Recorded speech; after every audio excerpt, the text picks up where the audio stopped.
एक बार भगवान बुद्ध अपने आश्रम में हमेशा की तरह उपदेश दे रहे थे कि तभी वहां पे एक राजा पहुंचता है। बुद्ध से विलाप करते हुए कहता है कि हे तथागत, मेरे साथ ऐसा क्यों हुआ? बुद्ध पूछते हैं कि क्या बात है राजन, वो बताओ। तब वो राजा कहता है कि मेरे घर कई वर्षों बाद मेरी एक संतान का जन्म हुआ। कितनी तपस्या और प्रार्थना के बाद जाकर यह दिन मेरे जीवन में आया था। मैं कितना खुश था, लेकिन तभी मेरी खुशियों पर ग्रहण लग गया और कुछ वर्ष बाद ही मेरा पुत्र मुझे छोड़कर चला गया। मेरे साथ ऐसा क्यों हुआ? अब आप ही बताएं, मैं उसे कैसे भूलूं? इतना कहकर वो राजा बहुत जोर जोर से रोने लगता है और उनके चरणों में गिर जाता है। तब बुद्ध उसे उठाते हुए कहते हैं कि खुद को संभालो राजन, इस तरह दुखी यह हिम्मत खोकर कुछ प्राप्त नहीं होगा। ये लगाव है ही ऐसा, यदि किसी को हो जाए तो उसे केवल दुख के सिवाय कुछ नहीं देता। बुद्ध की ये बातें सुनकर वो राजा कहता है कि किसने कहा बुद्ध कि लगाव दुख का कारण होता है? मैं आपकी इस बात से बिल्कुल सहमत नहीं हूं। राजा बुद्ध से कहता है कि आप मुझसे ये कहना चाहते हैं कि मैंने अपने बेटे से लगाव रखकर स्वयं के लिए दुख को आमंत्रण किया है? तब बुद्ध कहते हैं कि मैं तो बस ये कह रहा हूं, किसी से अधिक प्रेम और लगाव व्यक्ति को दुख ही देता है। राजा कहता है कि मैं आपकी बात से सहमत नहीं हूं। प्रेम और लगाव तो प्रसन्नता और सुख की अनुभूति देता है। आप गलत बोल रहे हैं। राजा भरी सभा में बुद्ध का अपमान करने लगता है और कहता है कि देखो, आप सभी देखो, इन्हें कितना मानते हैं, इनकी बातों पर विश्वास करते हैं, और ये हम सबको किस तरह से गलत उपदेश दे रहे हैं। यदि इनके कहे अनुसार सुनेंगे और करेंगे तो अपने परिवार से ही दूर हो जाएंगे। राजा आगे कहता है, ये तो स्वयं वैरागी हैं, संतान दुख को क्या समझेंगे? बुद्ध राजा की किसी भी बात का कोई उत्तर नहीं देते और मौन हो जाते हैं। फिर राजा बुद्ध से कहता है कि मैं तो आपके पास ये सोचकर आया था कि आप मेरी पीड़ा को कुछ कम करेंगे, लेकिन आप तो मेरे ही पुत्र को मेरी पीड़ा का कारण बना रहे हैं। मुझे आपसे यह उम्मीद नहीं थी तथागत। बुद्ध तब भी चुपचाप उसकी बातों को सुन रहे थे। उसके चुप होने के बाद बुद्ध कहते हैं कि अभी तुम दुख में हो, मेरी बात नहीं समझ पाओगे।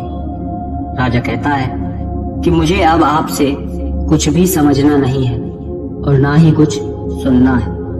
इतना कहकर क्रोध में आकर वो वहां से चला जाता है। जब राजा महल में पहुंचता है तो उस वक्त बहुत क्रोध में रहता है। वो अपने कक्ष में चला जाता है। राजा की पत्नी शुरू से ही बुद्ध से बहुत प्रभावित थी, उनकी शिष्य थी। वो शादी से पहले ही बुद्ध के उपदेश सुना करती थी, उनकी सभाओं में जाया करती थी, इसलिए वो बहुत अच्छी तरह बुद्ध के कहे हर शब्द का मतलब समझती थी। अपनी पत्नी को देखकर ही राजा भी बुद्ध की शरण में गए थे। राजा को इस तरह क्रोधित देखकर राजा की पत्नी राजा के पास जाती है और पूछती है कि क्या हुआ राजन, आप बहुत क्रोध में नजर आ रहे हैं। तब वो अपनी पत्नी से कहता है कि तुम बुद्ध से बहुत प्रभावित हो ना, उनकी शिष्य हो ना। देखो, आज तुम्हारे ही बुद्ध ने हमारे पुत्र को हमारे ही दुख का कारण बता दिया।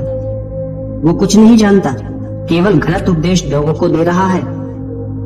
राजा की बात सुनकर उनकी पत्नी कहती है कि ऐसा क्या हुआ जो बुद्ध ने ऐसा कहा?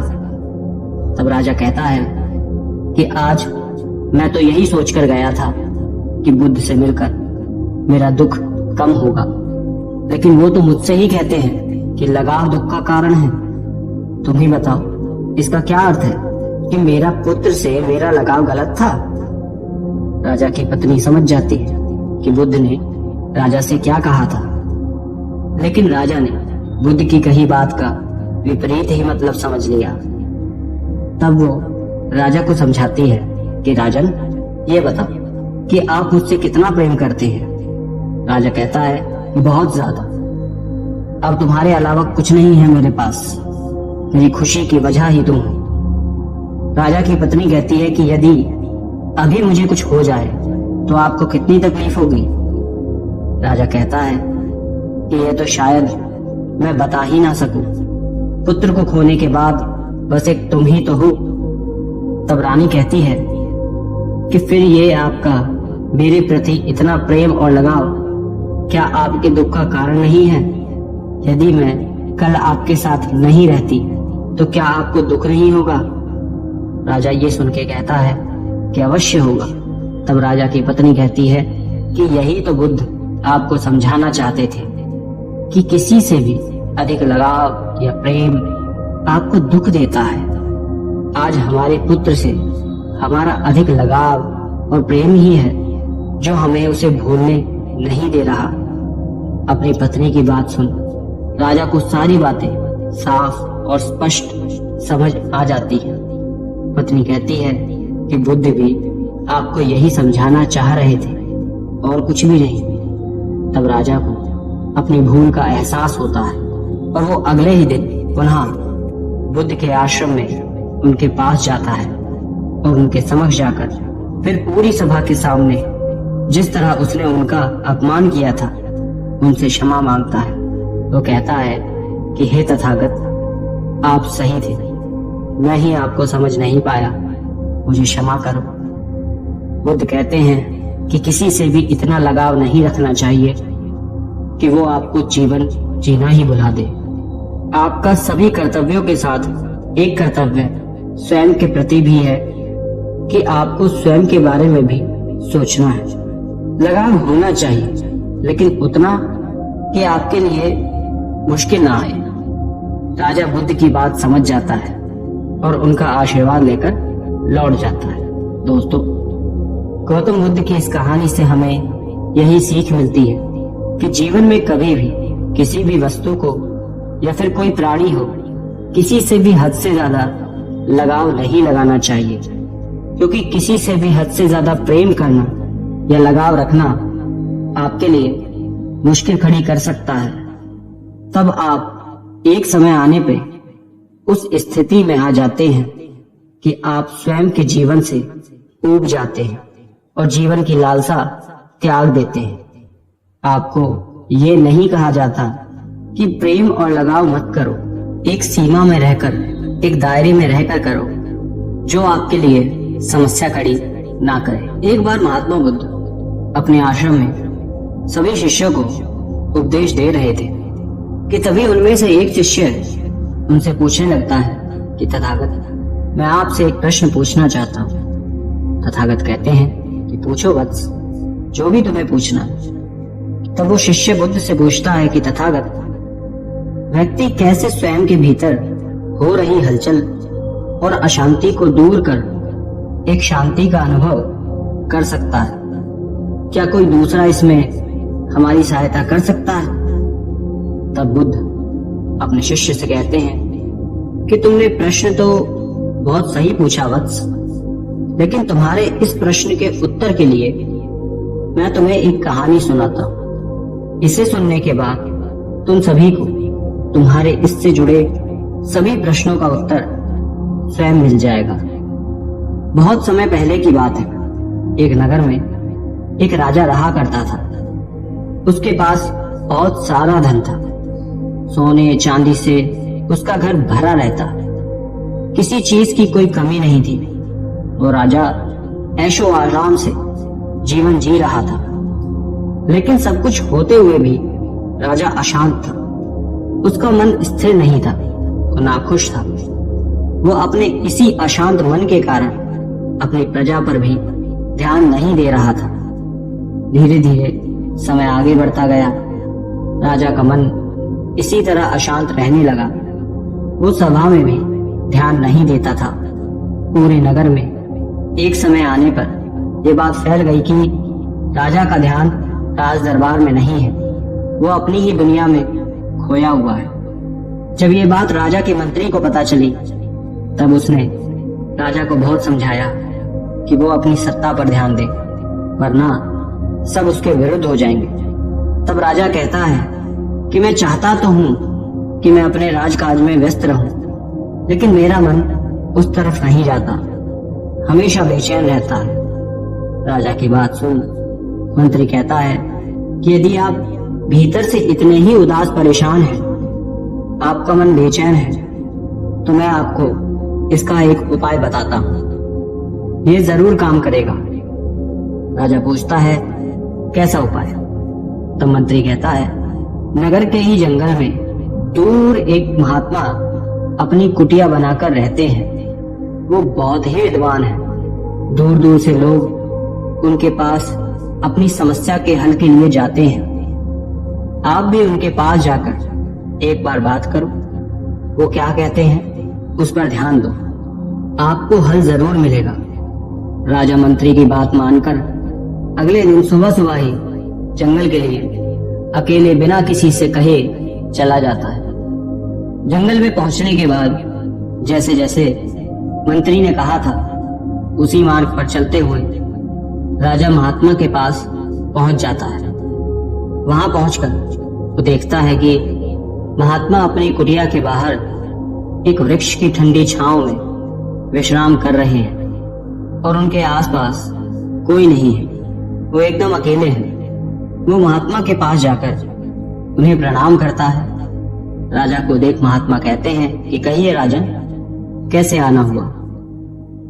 तब राजा महात्मा के समक्ष जाकर उनसे कहता है कि हे महात्मा, मैं एक राजा हूं, मेरे पास सब कुछ है, कोई कमी नहीं है, लेकिन फिर भी भीतर से बेचैन हूं। समझ ही नहीं आता कि ऐसा क्यों है। आप ही मेरी इस समस्या का कुछ उपाय बताएं। राजा की बात सुन के महात्मा कहते हैं कि मैं आपको एक हल बताऊंगा, लेकिन उससे पहले आपको मेरे साथ यहाँ रहना होगा। क्या आप कर पाएंगे? राजा कहता है अवश्य महात्मा जी, और वहां रुक जाता है। पूरे दिन महात्मा राजा से कुछ नहीं कहते और अपने ध्यान और अन्य कार्य में व्यस्त रहते हैं। शाम को जब उनके शिष्य आते हैं तब वो भोजन की तैयारी करते हैं। अब कहा राजा तरह तरह के पकवान खाने वाला, लेकिन जब उसके समक्ष भोजन की थाली आती है वो देख वो हैरान हो जाता है कि एक राजा भला ये भोजन कैसे करेगा। दरअसल राजा के भोजन में रखा हुआ सूखा खाना परोसा गया था। वहीं महात्मा स्वयं के लिए अच्छी थाली लेकर भोजन करने बैठे थे। राजा को यह देख अच्छा नहीं लगता। वो कुछ ना कहकर थोड़ा सा खाकर छोड़ देता है। अगले दिन सुबह सुबह ही राजा उठकर टहल रहा होता है। वो देखता है कि सभी शिष्य महात्मा अपने कार्य में व्यस्त हैं। उसके बाद महात्मा उन्हें शिक्षा देते हैं, उपदेश देते हैं और उसके बाद वो वापस नगर में ज्ञान देने के लिए निकल जाते हैं। फिर महात्मा राजा को बुलाकर कहते हैं कि वो उनके साथ ध्यान करें। राजा प्रतीक्षा कर रहा होता है कि महात्मा अब उसके प्रश्न का जवाब देंगे, लेकिन वो पहले ध्यान करने बैठ जाते हैं। महात्मा स्वयं वृक्ष की ठंडी छांव में बैठ जाते हैं और राजा को धूप में बैठने के लिए कहते हैं। राजा थोड़ी देर ही धूप में बैठा रहता है कि उसकी हालत खराब हो जाती है और वो क्रोधित हो जाता है और क्रोध में आकर महात्मा से कहता है कि आप अपना ध्यान करें, मुझे लौटना चाहिए। महात्मा कहते हैं कि लेकिन आप क्यों जा रहे हैं? तब राजा कहता है कि यहाँ रुककर कुछ भी प्राप्त नहीं होना। मैं तो यहाँ आपके पास अपनी समस्या के हल के लिए आया था, लेकिन यहाँ तो मुझे कुछ भी नहीं मिला सिवाय और दुख मिलने के। मुझे भूखे पेट सोना पड़ा, इस धूप में तपना पड़ा। इससे बेहतर तो यही होता कि मैं यहाँ आता ही नहीं। महात्मा उस राजा की बात सुनकर हंसने लगते हैं। ये देख वो और क्रोधित हो जाता है और कहता है कि इस हंसी के पीछे का कारण क्या है। तब महात्मा कहते हैं कि आपकी बातें राजन, आप कह रहे हैं कि आपका यहाँ आना व्यर्थ गया। आपको ये लग रहा है कि कल आप भूखे पेट सोए, आज धूप में बैठे, लेकिन क्या आपने ये समझने का प्रयास किया कि इससे मैंने आपको क्या समझाना चाहा? राजा कहता है कि नहीं। तब महात्मा कहते हैं कि इन सब के करने का कारण बस यही था कि मैं आपको समझाना चाहता था कि जिस प्रकार मेरे ठंडी छांव में बैठने से आपके हिस्से की धूप कम नहीं होगी, जिस प्रकार मेरा अच्छा भोजन करना आपका पेट नहीं भर सकता, आपको संतुष्टि नहीं दे सकता, उसी प्रकार मेरे कुछ कहने या बताने से भी कुछ नहीं होगा। यदि आपके भीतर अशांति है, बेचैनी है, तो आपको उसे आप ही दूर करना होगा, और वो आप स्वयं ही कर सकते हैं। स्वयं के भीतर हो रहे इन्हीं सब चीजों का कारण जानकर आप भीतर से उदास क्यों हैं, बेचैन क्यों हैं, सबका कारण आप स्वयं जान सकते हो। अपने भीतर झांक कर तब आप दूसरे से बेहतर स्वयं को समझ पाएंगे, और तभी आपकी सारी समस्या दूर होगी। एक बार प्रयास तो करो स्वयं को भीतर से देखने का। महात्मा की बात सुन राजा को एहसास हो जाता है कि उसे स्वयं से समझना होगा, तभी वो सत्य जान पाएगा और भीतर की इस उलझन को दूर कर पाएगा। दूसरे के भरोसे कोई कुछ नहीं कर सकता। हमेशा इस बात का ध्यान रखना चाहिए कि आज जो कुछ भी तुम हो, तुम्हारे पास है, सब तुम्हारी मेहनत का फल है। उसी तरह तुम साधना पुरुषार्थ के द्वारा ही अपने भीतर शांति ला सकते हो। तब तुम्हें मेरी या किसी अन्य की कोई आवश्यकता नहीं है। तुम स्वयं अपनी मेहनत और साधना से शांति प्राप्त कर लोगे। महात्मा से यह सब सुनकर राजा को सब कुछ समझ आ जाता है, और तब वो उनसे कहे अपने सभी शब्दों के लिए माफी मांगता है, और तब वो वापस महल लौट जाता है। अंत में कहानी पूरी होने के बाद महात्मा बुद्ध अपने शिष्यों से कहते हैं कि अब तुम सभी को तुम्हारे प्रश्नों के उत्तर मिल गए होंगे। मैं तुम्हें बस यही बताना चाहता हूँ कि व्यक्ति स्वयं को स्वयं ही अच्छी तरह जान और समझ सकता है कि उसके मन में कब क्या है। व्यक्ति की स्वयं की साधना उसके भीतर की अशांति, बेचैनी को दूर करती है। यदि आपने अपने भीतर की शांति को खोज लिया, तब आप अपने भीतर एक अलग और नई सकारात्मक ऊर्जा को महसूस करेंगे। सभी शिष्य बुद्ध के इस उपदेश से बहुत प्रभावित होते हैं। अतः इस कहानी से यही शिक्षा मिलती है कि व्यक्ति अपने भीतर की किसी भी उलझन, समस्या, बेचैनी या अशांत मन को स्वयं से ही ढूंढ सकता है, दूसरा कोई नहीं। बस आपको एक बार स्वयं ही स्वयं के भीतर झांकना होगा, तब आपको सारे हल मिल जाएंगे। दोस्तों, आपने क्या सीखा कमेंट करके जरूर बताना। धन्यवाद।